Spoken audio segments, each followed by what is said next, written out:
வணக்கம் நண்பர்களே. உங்களிடம் பேசிக் கொண்டிருப்பது ஜோதிடமித்ரன் சங்கர நாராயணன்.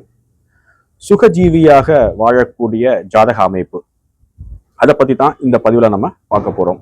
பொதுவாகவே ஒரு ஜாதகத்துல இயற்கை சுபர்கள்னு சொல்லக்கூடிய குரு, புதன், சுக்கிரன் மற்றும் வளர்பிறை சந்திரன் ஆகிய இந்த 4 கிரகங்களும் ஒருவருடைய ஜாதகத்தில் கேந்திர திரிகோணஸ்தானத்தில் நின்று இந்த கிரகங்களுக்கு ஏதாவது ஒரு வகையில் லாபாதிபதி உடைய தொடர்பு பெறும் பட்சத்தில் இந்த ஜாதகருக்கு அதீதமான தனப்பிராப்தியை கொடுத்து அந்த ஜாதகரை சுகஜீவியாக வாழச் செய்து விடுகிறது.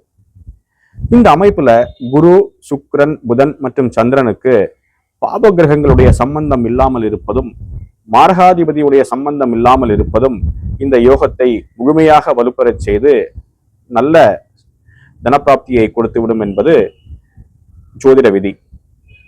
உங்களுக்கு இந்த பதிவு பிடிச்சிருந்ததுன்னா லைக் பண்ணுங்க. என்னை பின்தொடர்ந்து வருவதற்கு இந்த சேனலை சப்ஸ்கிரைப் பண்ணுங்க. மீண்டும் அடுத்த பதிவில் உங்களை சந்திக்கிறேன். நன்றி, வணக்கம்.